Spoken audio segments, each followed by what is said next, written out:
Hollywood has announced plans to deepen our moral understanding by ruining all our favorite film franchises through identity politics, then daring us to protest so they can call us small-minded bigots. The industry that brought us the casting couch, the normalization of pedophilia, Me Too, You Too, Too, and Harvey Weinstein Too, says it will use its famous compassion-powered moral compass to ensure that from now on, not a moment of entertainment will go by that is not chock full of mind-expanding diversity and tolerance for everything except differing opinions. President of the Motion Picture Academy of Moral Rectitude, Jeffrey Epstein, made the announcement in an interview to a female reporter with the Hollywood Junior High School Daily, saying, quote, "Who does not feel a thrill of anticipation at seeing what we here in Hollywood are about to do to all your favorite movie heroes in order to ensure your moral betterment? For instance, the new James Bond film, Thunderballers, will feature a transgender 007 who spends the first 90 minutes of the 2-hour flick apologizing to all the women he misused before he became one of them, and thereby gathered a greater understanding of how horrifying it was for those poor females to be brought to orgasm after orgasm by such a cruelly uncaring, world-saving super spy. Then, of course, the Marvel Universe will be reconstituted into the moral universe, as such toxic masculine heroes as Thor, Hulk, and Iron Man are transformed into homosexuals, women, and other whiny minorities who eschew spectacular city-destroying battles in order to lecture the audience about how racist they are for not paying $20 to watch this costumed, consciousness-raising session. Boy, I say, pass the popcorn," unquote.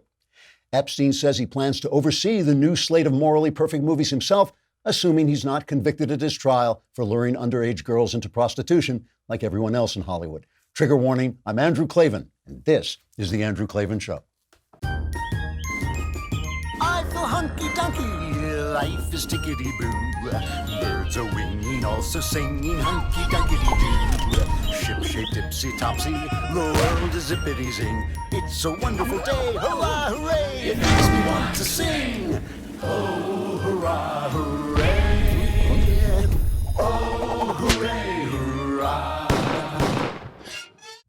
All right, I know as I'm speaking, you're trying to pay attention, but it's hard because you're just thinking, how does this guy look so great? Where did he get those fantastic teeth? I want to tell you about Candid Co. Because, you know, your teeth move as you get older. My teeth are now in Detroit, and maybe braces are okay in high school, but when you're an adult, you don't want to mess with them. That's why there's Candid Co., the clear alternative to braces. Candid has experienced orthodontist who is licensed in your state to create a treatment plan for you. The best part, you don't have to go into an orthodontist's office. They even create a 3D preview of what the final results are like. Once you approve your 3D preview, Candid creates custom clear aligners that will be sent directly to you. Cost 65% less than braces. You can save thousands of bucks and have straighter, brighter teeth in an average of just 6 months. You're one step away from getting straighter, brighter teeth. Learn more at candidco.com/Klavan and use code Klavan to get $75 off. That's candidco.com/Klavan,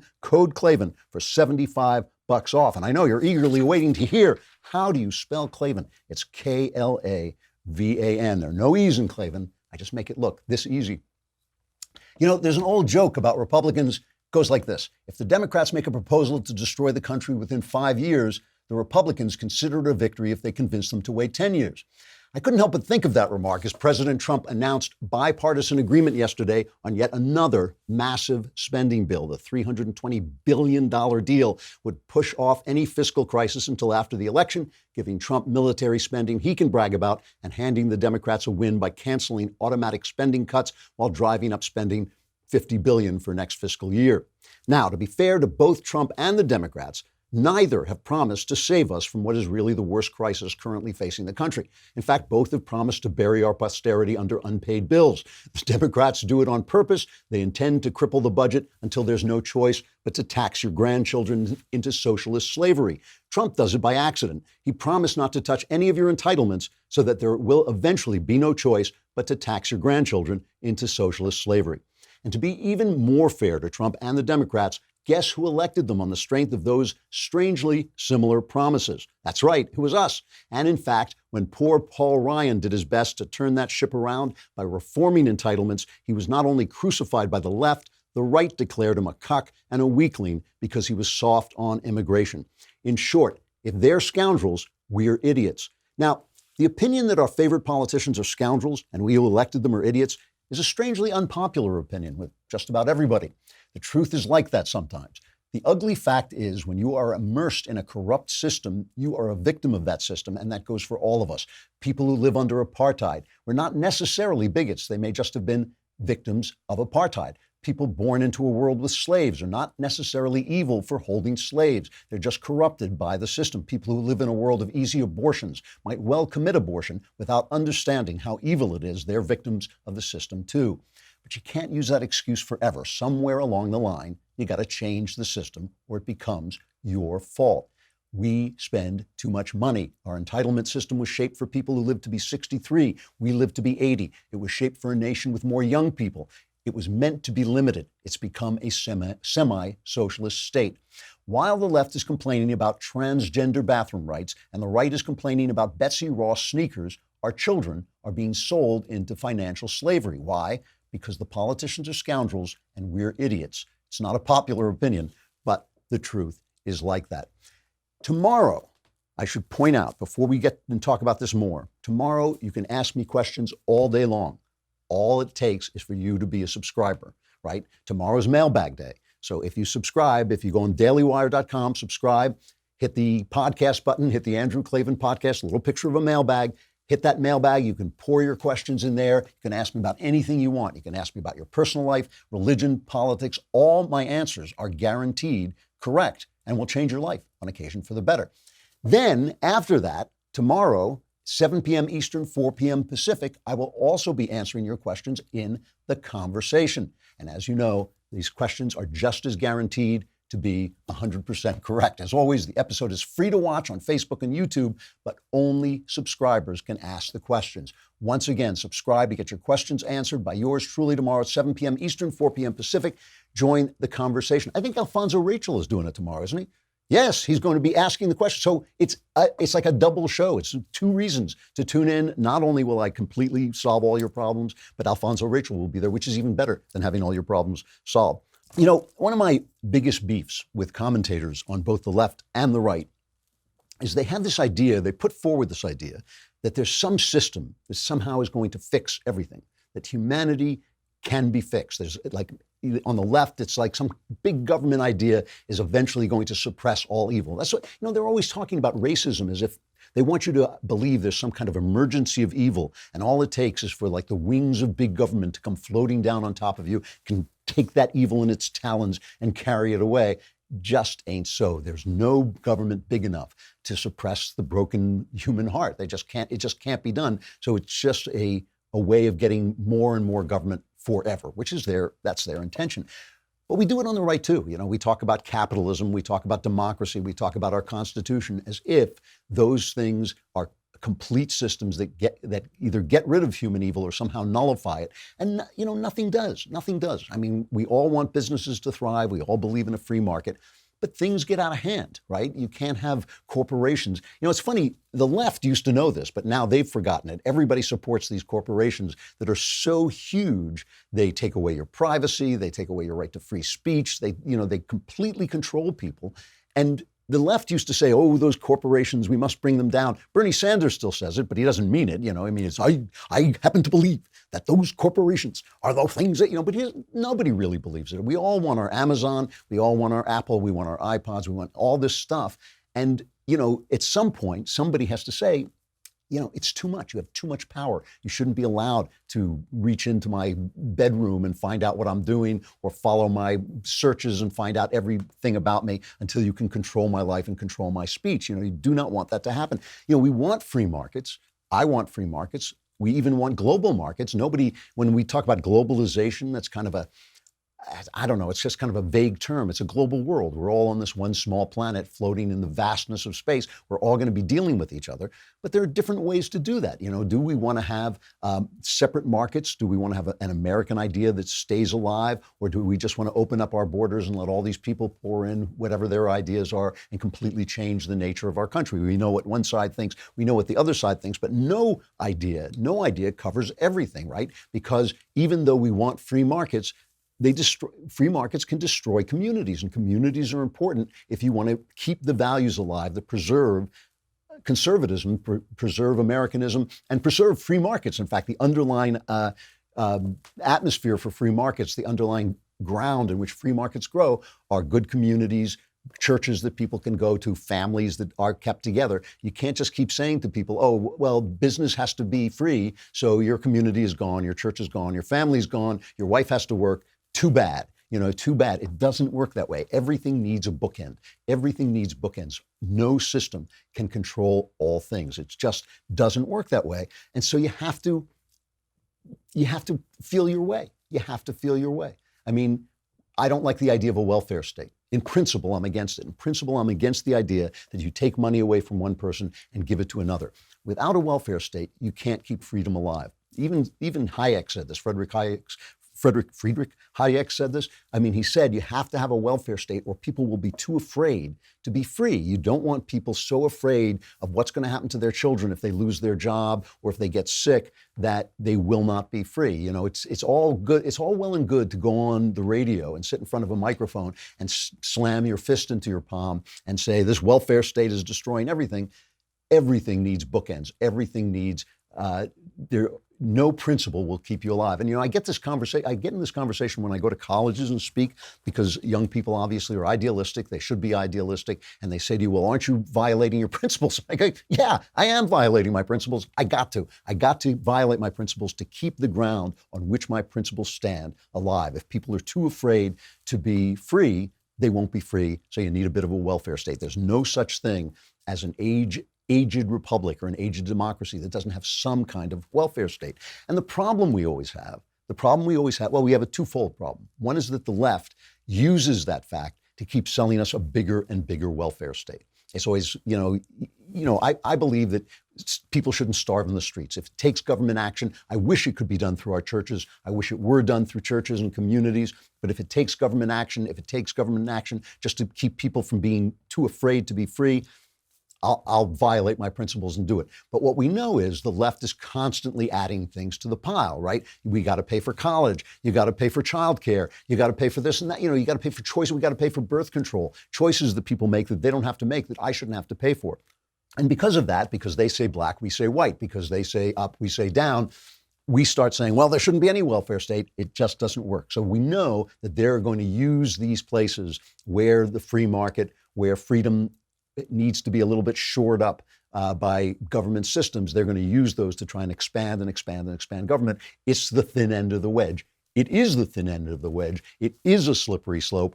We have to stand on that slippery slope, plant our feet, and keep people from sliding down. Those are the only choices we have. We don't have a choice that we can keep people free. I mean, like during the Depression, that's when things like communism and fascism became popular, because when people panic and they become afraid, they buy into those systems. That's why the left is always selling panic. That's why they're telling you, oh, it's hot outside. This is the end of the world. Run for your life and get a bigger government. I mean, that is why they do that all the time. I was talking to my pal Christian Toto, who talks about movies all the time. And he's writing an article about why the left doesn't like movies in which racists are redeemed. And I said, because if racists can be redeemed, then they have to admit that this country has redeemed itself from its racism, and the panic and the emergency is over. They always want there to be an emergency. Paul Ryan, I know the right just hates Paul Ryan, and I will admit that Paul Ryan was a bad Speaker of the House. He didn't want to be Speaker of the House. He knew himself well enough to know he wasn't going to be a good Speaker of the House. But Ryan said we've got to reform our entitlements because they're driving us further and further into debt. Not only was he 100% right, but that was always called the third rail of politics. You had to be a brave right-winger to do that. And everyone called him a cuck because he wasn't big on immigration, on being tough on immigration. And everyone called him names because he didn't get this done, he didn't get that done. But that was a brave thing to do. So let's go back a year, all right? Let's go back a year. Remember, Trump signed that big, what was it, 1.37, I'm talking off the top of my head, but it's something like $1 trillion omnibus bill. He said he did it to preserve the military because there had been all these military cutbacks under Obama, but he wasn't going to do it again. Here he is a year ago. As a matter of national security, I've signed this omnibus budget bill. There are a lot of things that I'm unhappy about in this bill. There are a lot of things that we shouldn't have had in this bill, but we were, in a sense, forced. If we want to build our military, we were forced to have. There are some things that we should have in the bill. But I say to Congress, I will never sign another bill like this again. I'm not going to do it again. Nobody read it. It's only hours old. Some people don't even know what it is. $1.3 trillion. It's the second largest ever. President Obama signed one that was actually larger, which I'm sure he wasn't too happy with either. But in this case, it became so big because we need to take care of our military. And because the Democrats, who don't believe in that, added things that they wanted in order to get their votes. Okay, so that was then, right? I had to save the military, so I gave the Democrats what they wanted. Now there's a new one of these things comes down the pike, and he tweets minutes after they come to agreement. Mnuchin, the Treasury Secretary, Stephen Mnuchin, and Nancy Pelosi are negotiating this. Minutes after this comes down the pike, he tweets, "I'm pleased to announce that a deal has been struck with Senate Majority Leader Mitch McConnell, Senate Minority Leader Schumer, Speaker of the House Pelosi, and House Minority Leader McCarthy on a 2-year budget and debt ceiling with no poison pills. This was a real compromise in order to give another big victory to our great military and vets." So the same excuse, same thing.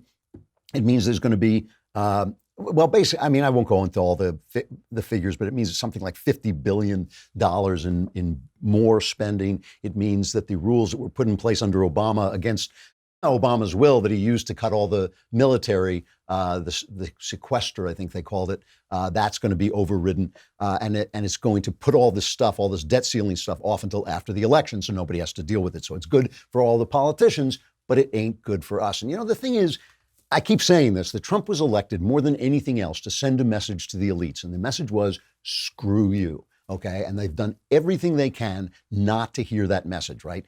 Russia, Russia, Russia. It was all, you know, racist, racist, racist, all that stuff. It's like, you know, how kids put their fingers in their ears and shout when they don't want to hear what you're saying to them. That's what the left has basically done. But they don't have to hear the message as long as the money is pouring into the swamp. You can't drain the swamp and fill the swamp at the same time. Doesn't make any sense. The swamp is money. That's what the swamp is. And this is just more money pouring into it. And, you know, yes, we have to have a big military, but Ryan was right. Until we are willing to reform entitlements that were built.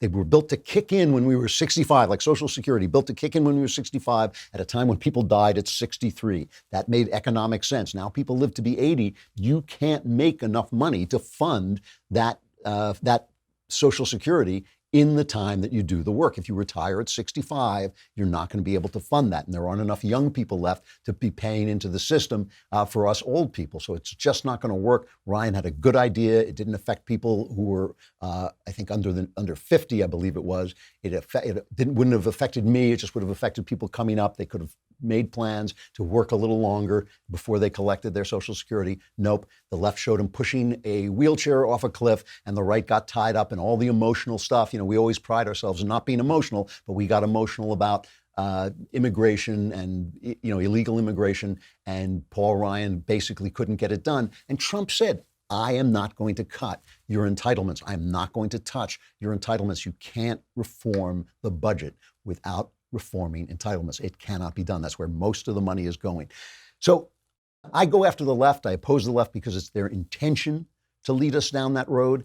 But, you know, the right is not about to say, you know, yes, cut my Social Security, reform my Social Security. You just don't hear them doing it. This is what I mean by a corrupt system. It's like in California, we have all this unpaid pension debt. Why does that happen?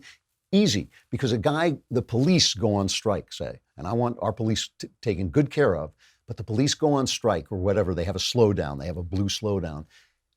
And the mayor of the town, he realizes, oh, well, the pensions don't kick in for another 10, 15 years. I'll be out of here by then. So he gives them the pension that they want. And that's how you get unpaid pension debt. And when a guy comes along and says, listen, we can't pay that pension, he's the guy who gets crucified. The system itself is corrupt. And so we are the people who have to speak up. And, you know, it is funny because Boris Johnson is now the prime minister of Britain. He's now, you know, the conservative Boris Johnson. He's kind of a Trumpian guy. I remember Arthur Conan Doyle wrote a Sherlock Holmes story called The Red-Headed League.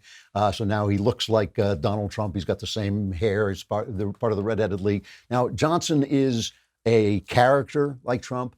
He's much more classically educated. He's famous for kind of staying up late and reading ancient Greek and for getting into big arguments about whether Athens or Sparta really won the Peloponnesian War. But he is a character, and he's promised to pull them out of Brexit.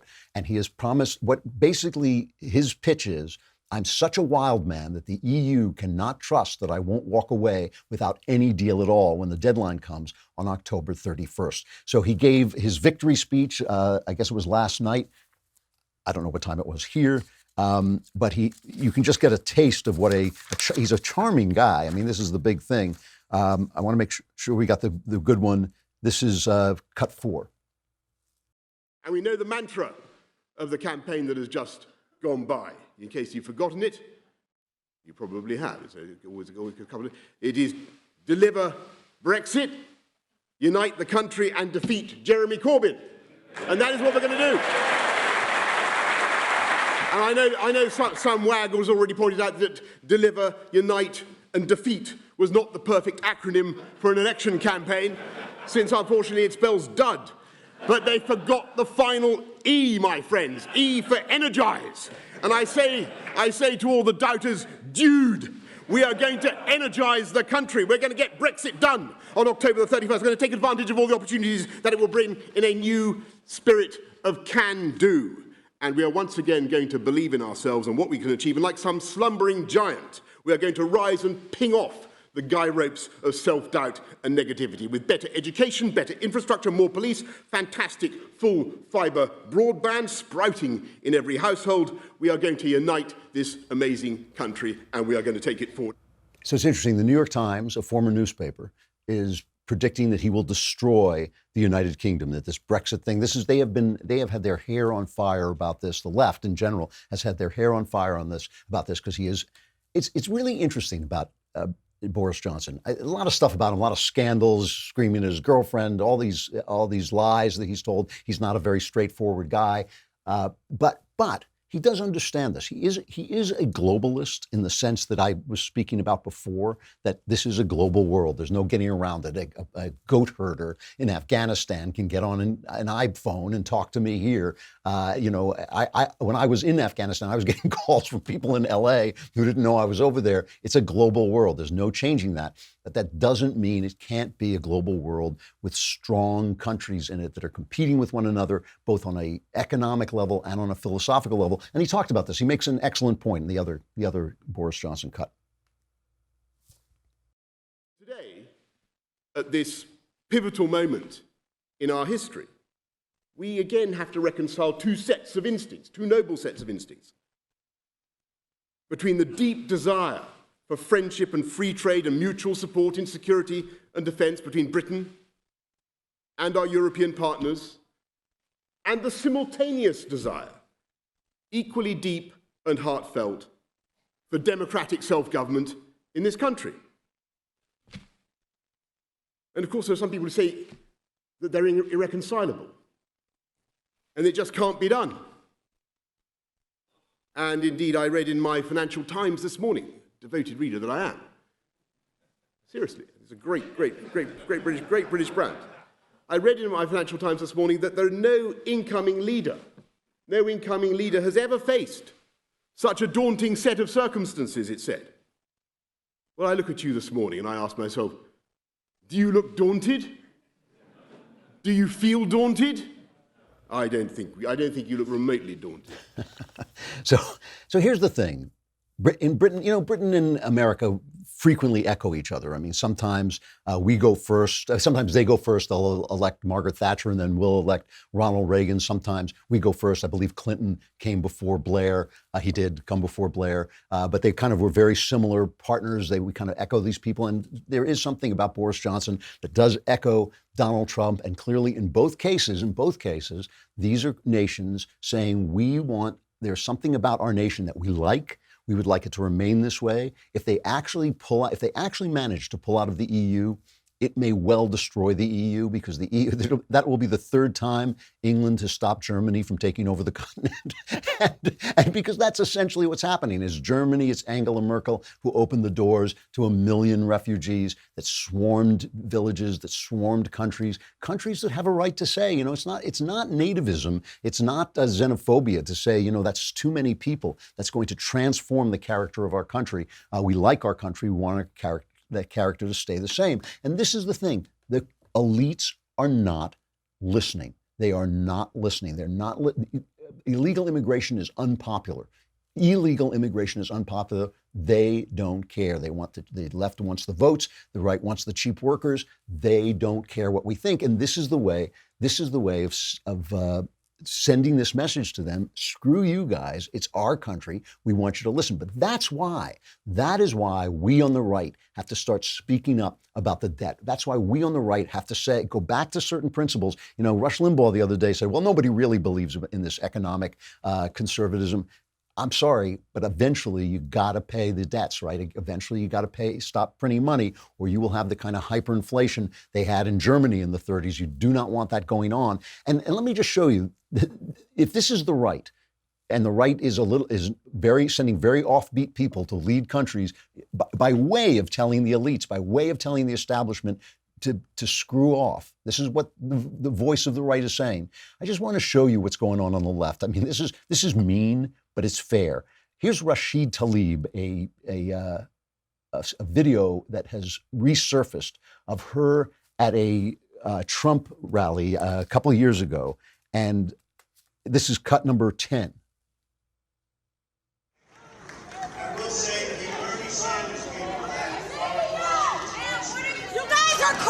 You're an animal. Get a job. So they have to hurl her out. She's out of her mind. This is the woman who, with Ilhan Omar, is traveling to the Middle East on a fact-finding mission. So that should be a lot of fun.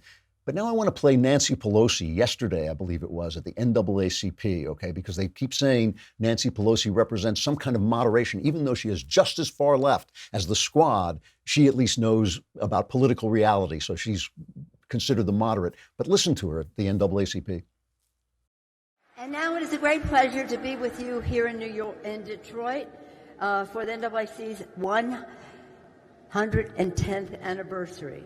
And to Mayor McDuggan, and in our new the House Congressional Black Caucus, we too must continue to stand firm for fairness, for genuine equality. Once we restore the vote, once we break the grasp of special interest, to do so you must avoid the dazzling, blindness. A pay raise that is so expensive. That's in the workplace. We must achieve justice in health care. In the dark days of the revolution, the times have found all of us to achieve a future, full of justice. Where do you think the energy in the party is, right? Where do you think the energy of the party is? Obviously, the energy is with the Squad. The future is with the Squad. If we don't stop them, if we don't have the responsibility to stand up for the things that actually work, not just whether you can put the Betsy Ross flag on your sneakers, but whether you're going to spend our children into socialism, into taxation and slavery. If we don't stand up for that, there ain't nobody left. There ain't nobody left. One of the things the Never-Trumpers worried about was that Trump would destroy that part of the party that speaks for responsibility. I don't think he will. I think actually Trump, underneath it all, I think he will get it in the long run. But right this minute, he's signing bills to spend away your posterity, certainly mine. And I think we're going to have to think about it because we're the people. We're in charge, and they're scoundrels, so we can't be idiots. Tomorrow, no, not tomorrow, Backstage Live, me, Ben Shapiro, the Daily Wire God King, Jeremy Boring, and what's his name? Michael Knowles. We will be taking the Backstage show live on the road. That's August 21st. We're going to the beautiful Terrace Theater in Long Beach, California. There'll be politics, there'll be whiskey, there'll be pop culture, there'll be more whiskey, there'll be laughs, some whiskey, insights, whiskey, and we'll answer the question, all your burning questions from the audience while drinking whiskey. Tickets are available at dailywire.com/backstage, and there still are a few VIP ticket packages available. Those include premium seating, photos, a gift from Ben Shapiro, and meet and greets with each of us. You can pay a little extra not to have to do that. So head to dailywire.com/backstage and get your tickets today. Once again, tomorrow is the conversation and the mailbag. So get your questions in. You got to be a subscriber. Go to dailywire.com and subscribe. It's a lousy $10 a month, a lousy $100 for the year. You not only get your problem solved, you get your leftist tears tumbler. It's a pretty good deal. Stay tuned. We got K.S. Heimowitz coming up.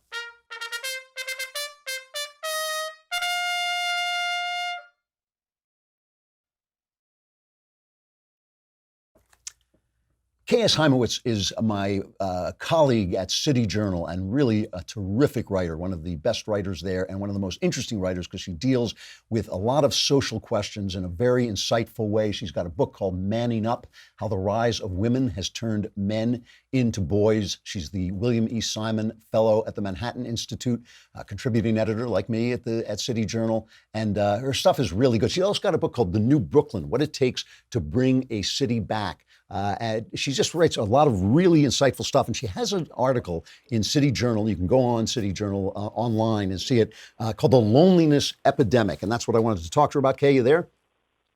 I am. Hi, Drew. Hi, it's good to talk to you. How you been? Yeah, very good, thank you. So let's talk about this. I mean, first of all, let's begin with this. Is there, in fact, a loneliness epidemic?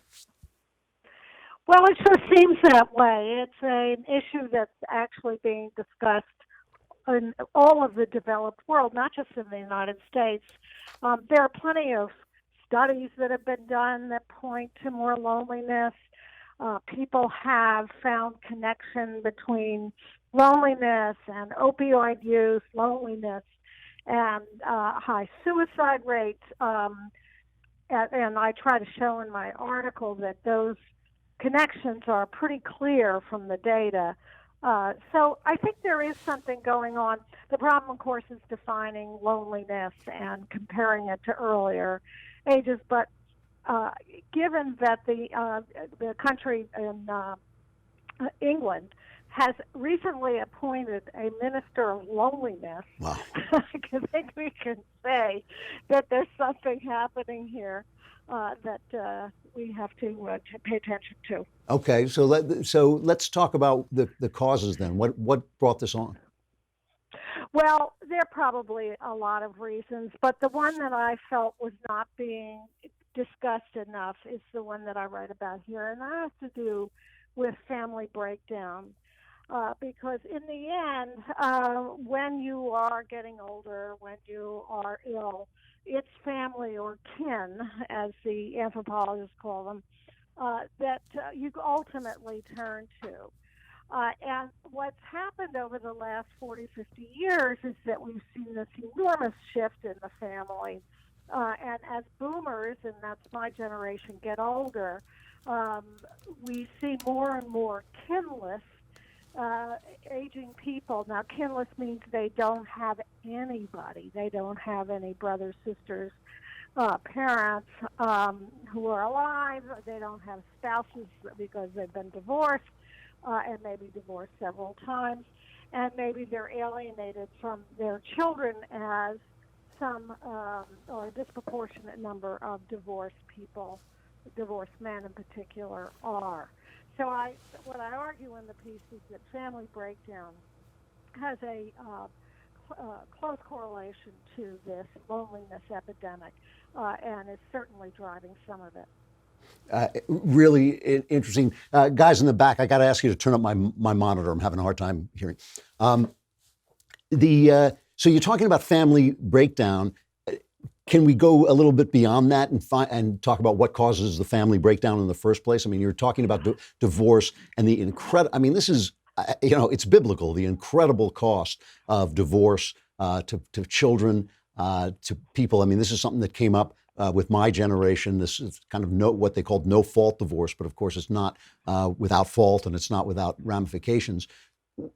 What do you think is causing that? Well, let me just add one more thing to your question before I answer it. And that is that there's also been a big decline in marriage. So there are a lot of people they're having children, although those numbers are down too. But they're having children without being married. And we could say, oh, well, but as long as they're coupled up. But the problem is that cohabiting parents, and that's the term sociologists use for the non-married parents, break up at a very high rate.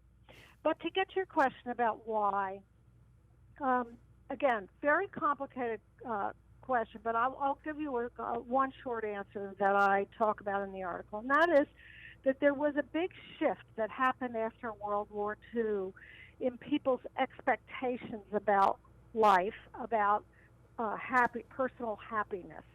The technical term is the second demographic transition, and what it means basically is that people were affluent enough, societies were affluent enough to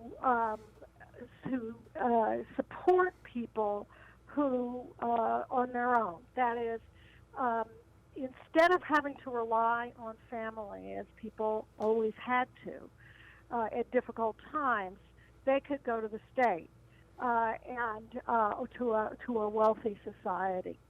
And more and more women felt wealthy enough or at least comfortable enough to be able to raise children by themselves. I don't think there's any question that the rise in single motherhood is in part related to not just the idea of feminism, but also the fact that women in the workplace were able to support, not always easily, but able to support a child on their own. So affluence is sort of the one answer, and the irony of that is that it's really the affluent who have weathered this the best. I mean, but the society itself is affluent enough, like I said, to provide all sorts of welfare supports and various other kinds of things that allow people to do things, to have children outside of marriage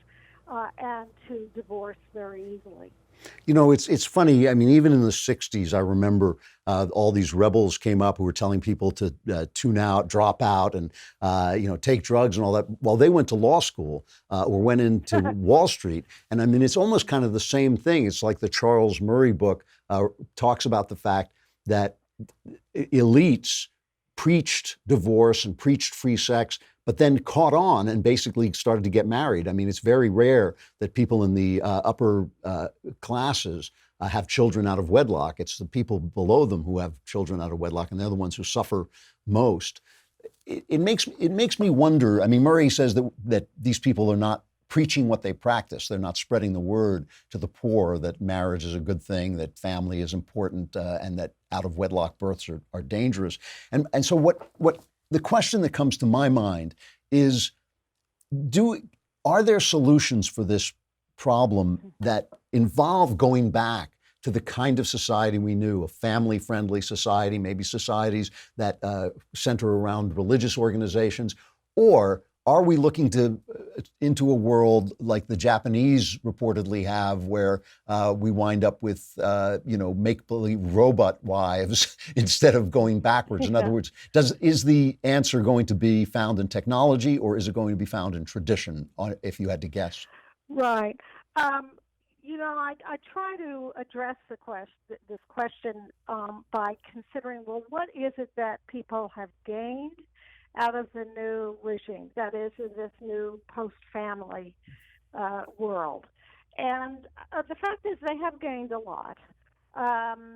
You must know, I certainly do, people who were in very miserable marriages who are happier now as a result of getting divorced. I know of some single mothers, not many actually, who are very happy that they went the single route. There are all kinds of choices that people have, and some people have been able to weather it fairly well.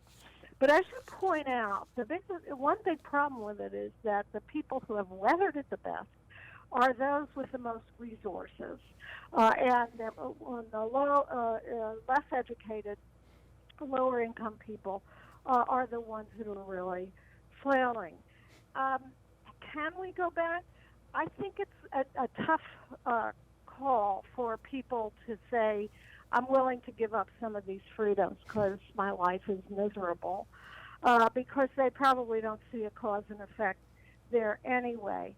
However, I do think, and this is consistent with some of what Charles Murray talks about in Coming Apart, I do think there's more that elites can do, elites who are living much more traditional lives, to revive a sense that this is a good thing. I'm still reading articles occasionally.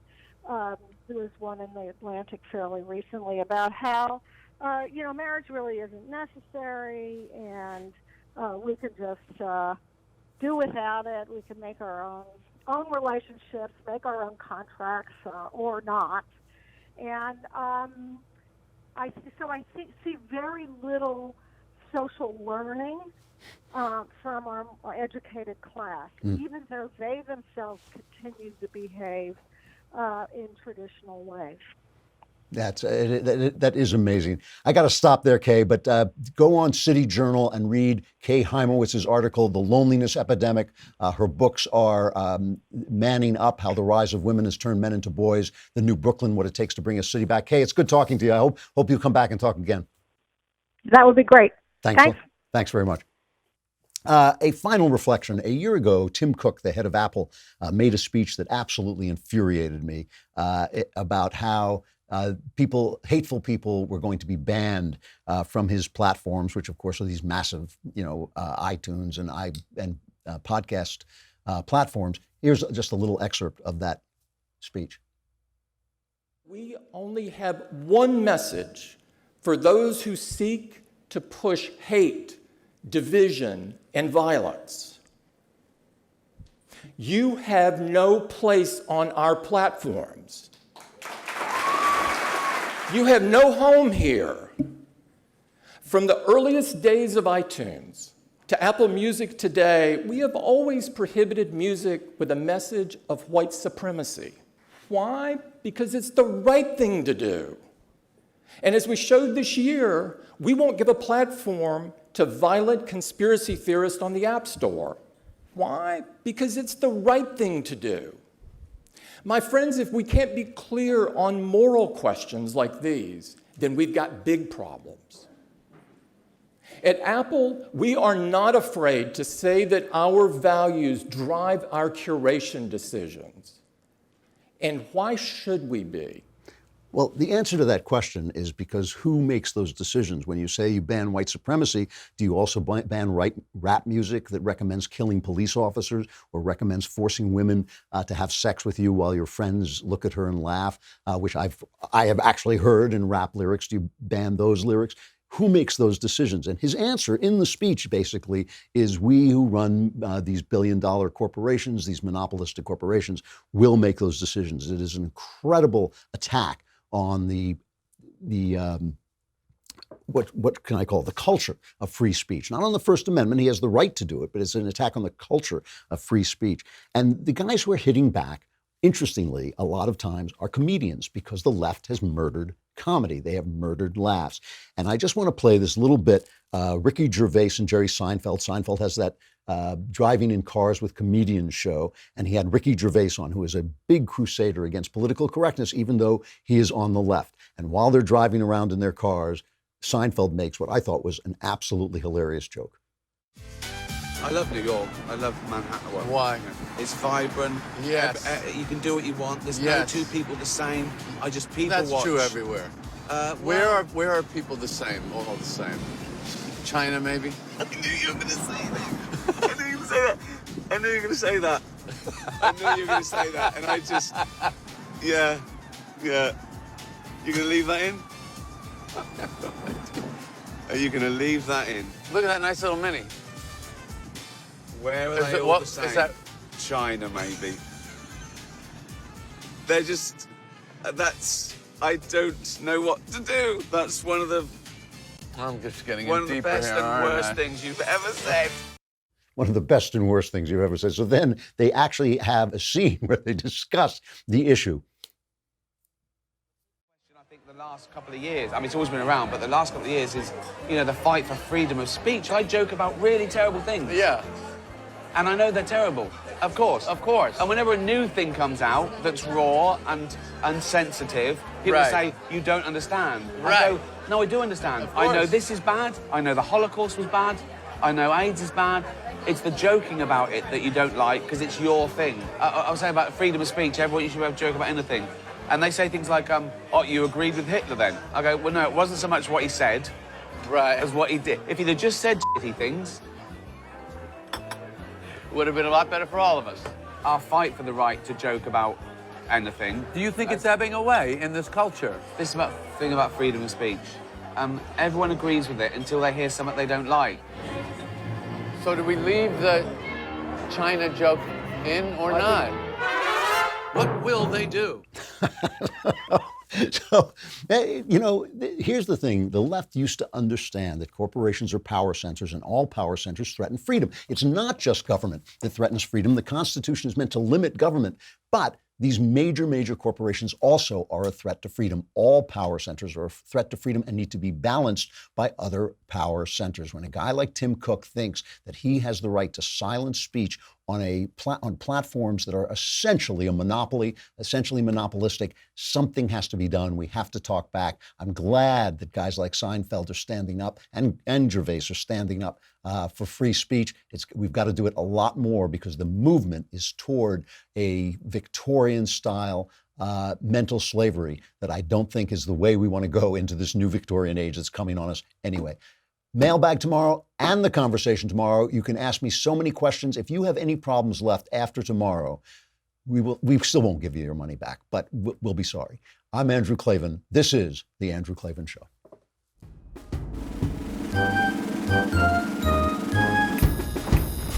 Oh, hooray, hurrah.